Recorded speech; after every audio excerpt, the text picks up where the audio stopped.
അങ്ങനെ നമ്മുടെ രേണുസുതിയുടെ പേരിൽ കേസ് കൊടുത്ത വിവരമൊക്കെ നിങ്ങൾ അറിഞ്ഞു കാണും എന്ന് ഞാൻ വിചാരിക്കുന്നു. അതായത് കള്ള് ഷാപ്പിൽ കടന്ന് കുറേ ഡാൻസ് കളി ബഹളമൊക്കെ ഉണ്ടായിരുന്നല്ലോ. അപ്പം ഇങ്ങനെയൊക്കെയുള്ള സീനുകൾ ഷൂട്ട് ചെയ്യുന്ന സമയത്ത് നമ്മളൊരു ഡിസ്ക്ലൈമർ വെച്ചിരിക്കണം. അതായത് മദ്യപാനം ആരോഗ്യത്തിന് ഹാനികരം എന്നും പറഞ്ഞിട്ട്. അപ്പോൾ ഇവരുടെ ഈ ഒരു ആൽബത്തിനകത്ത് ഇങ്ങനെയുള്ള കാര്യങ്ങളൊന്നും വെച്ചിട്ടില്ലായിരുന്നു. അപ്പോൾ അതിനെ തുടർന്ന് ഇപ്പം നിലവിൽ രേണുസുതിയുടെ പേരിൽ എക്സൈസ് ഓഫീസിൽ കേസ് കൊടുത്തിരിക്കുകയാണ്. കേസ് കൊടുത്തത് നമ്മുടെ ദേവ് ഡീകോട്സ് എന്ന് പറയുന്ന ചാനലിലെ ദേവ് ബ്രോയാണ് കേസ് കൊടുത്തത്. എന്തായാലും വളരെ നല്ല കാര്യമാണ്.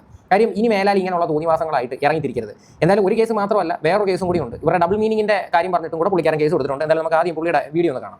ഞാനേ ഇന്ന് രാവിലെ വീട്ടിൽ നിന്ന് ഇറങ്ങിയതായിരുന്നു. ഇപ്പം വന്ന് കയറിയിട്ടുള്ളൂ. ഇപ്പോൾ സമയം 4 മണി ആവുന്നു.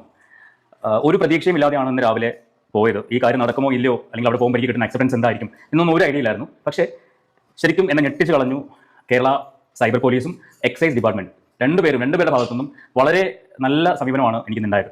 ഞാൻ എന്തിനു വേണ്ടിയാണ് പോയെന്ന് ചോദിച്ചു. അത് കറക്റ്റാണ്. രേണുസുതിയുടെ പേരിൽ കേസ് കൊടുക്കാൻ പോകുന്നതെന്ന് പറഞ്ഞു കഴിഞ്ഞാൽ പോലീസുകാരെ ഉൾപ്പെടെ ഇന്ന് നമുക്ക് ക്ഷയിക്കേണ്ടി വരും. കാര്യം അമ്മാതിരി അപരാധമാണ് കാണിക്കുന്നതെന്ന് ലോകത്തുള്ള സകലമാന പേർക്ക് പറയാം. ഇതൊരു പബ്ലിക് ന്യൂസൻസ് ആയിട്ട് മാറിയിരിക്കുകയാണ്. ഇത് ഒരാളല്ല, ഇത് സകലമാന പേരും കൊണ്ടുപോയി ഈ സ്ത്രീയുടെ പേരിൽ കേസ് കൊടുക്കണം.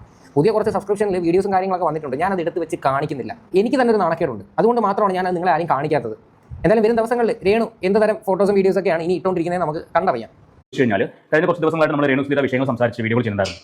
അപ്പോഴെല്ലാം അതിന് കമന്റ് ബോക്സിൽ വരുന്ന കമന്റുകൾ എന്ന് പറയുന്നത് ഞങ്ങൾ ഇവരെ കൊണ്ട് സഹി കിട്ടു, ഇവർക്കെതിരെ നിയമപരമായിട്ട് എന്തെങ്കിലും ചെയ്യാൻ പറ്റുമോ, നിങ്ങൾക്ക് ആർക്കെങ്കിലും എന്തെങ്കിലും ചെയ്തുകൂടെ എന്നൊക്കെ ചോദിച്ച് കുറേ പേര് കമന്റ് ചെയ്യുന്നുണ്ടായിരുന്നു.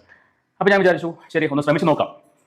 അങ്ങനെ ഇവർ കുറച്ച് നാൾക്ക് മുൻപ് ചെയ്ത അറിയിലുണ്ടല്ലോ, ഏതാ കുട്ടനാടൻ കായലിലെ പാട്ട് കള്ള് ഷോപ്പിൽ നിന്ന് എടുത്ത അറിയിൽ, അതും വേറെ 1-2 വീഡിയോകളൊക്കെ വെച്ചിട്ട് ഞാനൊരു കംപ്ലയിൻറ്റ് സൈബർ സെല്ലിൽ കൊടുത്തു. സൈബർ സെല്ലിൽ പോയപ്പോഴേക്കും അവിടെ ഇടയ്ക്ക് വെച്ചിട്ട് ഇതുപോലെ ഒരു കേസ് നമ്മുടെ അൽഫുട്ടി സൂരജ് ഉണ്ടല്ലോ, പുള്ളിക്കാരനെ കിട്ടിയിട്ടുണ്ടായിരുന്നു. പുള്ളിക്കാരൻ 50,000 രൂപ പിഴയും ഈ എക്സൈസ് ഓഫീസർ അടിച്ചു കൊടുത്തിട്ടുണ്ടായിരുന്നു. പിന്നെ അത് കുറച്ച് 25,000 ആയിട്ടൊക്കെ മാറ്റി എന്നൊക്കെ പറഞ്ഞ് ഇങ്ങനെ കേട്ടായിരുന്നു. എന്നാലും രേണുവിൻ്റെ ഈ ഒരു വിഷയത്തിൽ പുള്ളിക്കാരനെ കിട്ടിയിട്ടുണ്ടായിരുന്നു. പുള്ളിക്കാരൻ 50,000 രൂപ പിഴയും ഈ എക്സൈസ് ഓഫീസർ അടിച്ചു കൊടുത്തിട്ടുണ്ടായിരുന്നു. പിന്നെ അത് കുറച്ച് 25,000 ആയിട്ടൊക്കെ മാറ്റി എന്നൊക്കെ പറഞ്ഞ് ഇങ്ങനെ കേട്ടായിരുന്നു. എന്നാലും രേണുവിൻ്റെ ഈ ഒരു വിഷയത്തിൽ ഈ രേണുവിന് എതിരെ മാത്രമല്ല, ആ ഡയറക്ടറുടെ പേരിലും കൊടുക്കണം, കൂടെ അഭിനയിച്ച സകലമാന പേരിലും കൊടുക്കണം.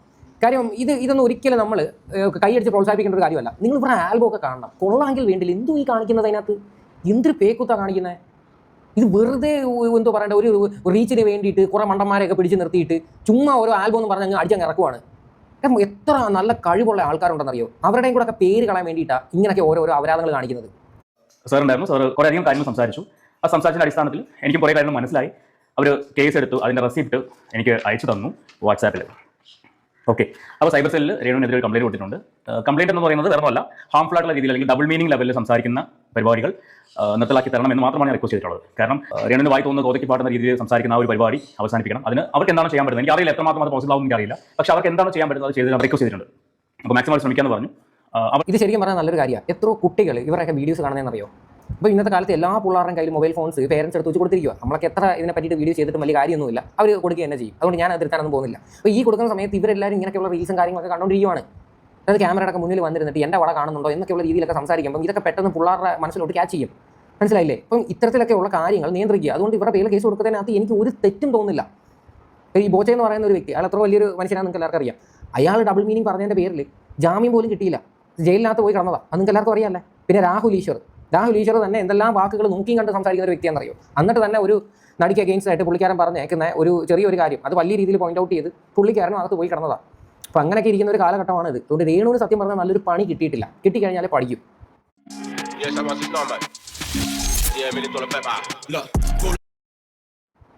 ഞാൻ ഈ പറയുന്ന വീഡിയോയുടെ ലിങ്കും അതുപോലെ സ്ക്രീൻഷോട്ടും ഫോട്ടോകളും ഒക്കെ ഹാൻഡ് ഓവർ ചെയ്തിട്ടുണ്ട്.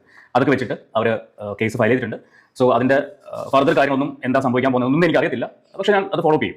പിന്നെ ഞാൻ ചെയ്തൊരു കാര്യം പറയുന്നത് എക്സൈസ് ഡിപ്പാർട്ട്മെൻറ്റിൻ്റെ ഹെഡ് ക്വാർട്ടേഴ്സിൽ പോയി അവിടെ ചെന്നിട്ട് അവിടെയും ഈ കാര്യം സംസാരിച്ചു.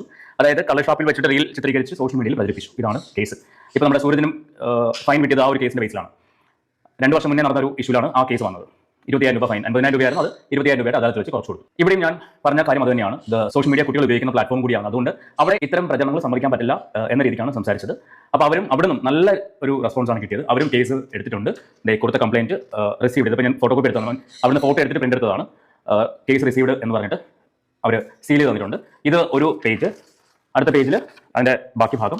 പിന്നെ ഞാൻ കൊടുത്ത ലിങ്കുകൾ, കേസിന് വേണ്ടി അവർക്ക് സപ്പോർട്ടിംഗ് ലിങ്ക് കൊടുക്കണം, ഏതൊക്കെ വീഡിയോകളാണെന്നുള്ള ലിങ്ക് കൊടുക്കണം. അത് കഴിഞ്ഞിട്ട് ആ ഷോപ്പിൽ നിന്നുള്ളവരുടെ ഫോട്ടോയുടെ സ്ക്രീൻഷോട്ട് ഇത്രയും വെച്ചിട്ടുണ്ട്. ഇതാണ് എക്സൈസിൽ കൊടുത്തത്. അപ്പോൾ അവർ ഇന്ന് തന്നെ ഫോർവേഡ് ചെയ്യാൻ പറഞ്ഞിട്ടുണ്ട്. രേണുവിന്റെ അഡ്രസ് ഒക്കെ വെച്ചിട്ട് അതിനകത്ത് രേണുസുതി മാത്രമല്ല വന്നിരിക്കുന്നത്, കോഴിക്കോട് ദാസനുണ്ട്, പ്രതീഷുണ്ട്, അക്ഷയുണ്ട്. ഇവരുടെ പേര് കൂടെ അറ്റാച്ച് ചെയ്തിട്ടുണ്ട്. രേണു മാത്രമല്ല അതിനകത്തുള്ളത്. വളരെ നല്ല കാര്യം. ഞാൻ വിചാരിച്ചു രേണുവിന്റെ പേരിലായിരിക്കും. എന്തായാലും എല്ലാവരുടെയും കൂടെ പേരുണ്ടല്ലോ, സമാധാനമായി. പ്രതീക്ഷയും ദാസനും പ്രത്യേകം അകത്ത് പോയി കിടക്കണം എന്നാണ് എൻ്റെ ഒരു ആഗ്രഹം. എന്തായാലും അത് വേഗം തന്നെ സാധിക്കട്ടെ. എന്തായാലും ഇതാണ് കേസിന്റെ ഒരു അപ്ഡേറ്റ് എന്ന് വെച്ച് കഴിഞ്ഞാൽ ഇനി നമുക്ക് വേറെ ഒരു കാര്യത്തിനകത്തോട്ട് പോകാം. ഈ മഞ്ജു പത്രോസിന്റെ ഒരു ഇന്റർവ്യൂ ഞാൻ കണ്ടിട്ടുണ്ടായിരുന്നു. ഓക്കെ, അതിനകത്ത് പുള്ളിക്കാരത്തി കുറേ കാര്യങ്ങൾ, അതായത് കുറേ ദിവസങ്ങൾക്ക് മുന്നേ മഞ്ജു പത്രോസ് വന്നിട്ട് ഇവർക്ക് അഗേൻസ്റ്റ് ആയിട്ട് ഇവരുടെ ഒരു വടയുടെ വിഷയത്തിൽ ഒരു വീഡിയോ ചെയ്തിട്ടുണ്ടായിരുന്നു. അതായത് ആരെന്ത് നമ്മളോട് ചോദിക്കണമെന്ന് നമ്മളാണ് തീരുമാനിക്കേണ്ടത്, എല്ലാ ചോദ്യങ്ങൾക്കും നമ്മൾ മറുപടി കൊടുക്കേണ്ട കാര്യമില്ല, സ്ത്രീകളാണ് കുറേ കാര്യങ്ങൾ നിയന്ത്രിക്കേണ്ട എന്നൊക്കെയുള്ള രീതിയിൽ മഞ്ജു പത്രോസ് വളരെ മാന്യമായിട്ട് ഒരു വീഡിയോ ചെയ്തിട്ടുണ്ടായിരുന്നു. അതിനകത്ത് എവിടെയും ഇവരുടെ പേരോ കാര്യങ്ങളോ ഒന്നും പറഞ്ഞിട്ടില്ല. പക്ഷേ ഈ സ്ത്രീക്ക് അത് നല്ല രീതിയിൽ അങ്ങ് കുരു പൊട്ടിയിട്ട് ഇതിനെ പ്രതികരിക്കുകയൊക്കെ ചെയ്തിട്ടുണ്ടായിരുന്നു. ഇവരുടെ പ്രതികരണം കാണുന്നതിന് മുന്നേ തന്നെ മഞ്ജു പത്രോസിന്റെ ലേറ്റസ്റ്റ് ഇന്റർവ്യൂവിൽ പുള്ളിക്കാരത്തി പറയുന്ന കുറച്ച് ഭാഗം ഞാൻ കേൾപ്പിക്കാം. ഭയങ്കര സ്വീകാര്യത കിട്ടി, ഭയങ്കര രീതിയിൽ ഒരു പോസിറ്റീവ് റെസ്പോൺസ് വന്നു, റിയാക്ഷൻസ് ഒക്കെ വന്നു ഉണ്ട്. എപ്പോൾ പറയണം തോന്നി, അതായത് സമകാലമായിട്ട് നടക്കുന്ന വിഷയങ്ങളും ബന്ധപ്പെട്ട വിഷയങ്ങൾ പറഞ്ഞു. പക്ഷേ എനിക്ക് ചിന്ത എപ്പോഴാണ് തുടങ്ങിയത്? അത് ഇപ്പൊ കുറച്ച് നാളായിട്ടുള്ളൂ ഇത്തരത്തിലുള്ള പ്രവണത കാണാൻ തുടങ്ങിയിട്ട്. ഇപ്പൊ മോൻ മീഡിയയിൽ വർക്ക് ചെയ്യുന്ന ഒരാളാണല്ലോ. കുറച്ച് മുമ്പ് വരെ എനിക്ക് തോന്നുന്നു ഒരു 1 year അല്ലെങ്കിൽ ഒരു 2 year ബാക്ക് ഒക്കെ വരെ ഇങ്ങനെ നമ്മളൊക്കെ പോകുമ്പോൾ ഇങ്ങനെ പുറകെ വരുന്ന അത്തരത്തിലുള്ള രീതികളൊക്കെ ഉണ്ടായിരുന്നു. ഈവൻസുകളായിട്ട് നല്ല രീതിയിലുള്ള മീഡിയകൾ ഉണ്ടായിട്ട്. പക്ഷേ ഇപ്പൊ ഞാൻ വന്ന ടൈം അല്ലെങ്കിൽ അവിടെ നിന്ന് 5 വർഷം ഇങ്ങോട്ട് മുന്നോട്ട് നീങ്ങിയാകുമ്പോഴും ഇങ്ങനെയൊന്നുമില്ല. ഇത് ഞാൻ കണ്ടിരിക്കുന്ന ഈ ബോളിവുഡിലും ഹോളിവുഡിലൊക്കെ സെലിബ്രിറ്റീസ് വരുമ്പോൾ കുറെ പേര് മാം ഇങ്ങോട്ട് നോക്കും എന്നൊക്കെ പറയില്ല. അങ്ങനെയാണ് ഞാൻ കണ്ടിട്ടുള്ളത്. അത് ഇവിടെ വന്നപ്പോൾ ഒരു കൗതുകം ഉണ്ടായി തീർച്ചയായിട്ടും. പക്ഷെ അതിനുശേഷം പണ്ടത്തെ കാലഘട്ടങ്ങളിൽ ഇങ്ങനെയുള്ള സംഭവങ്ങൾ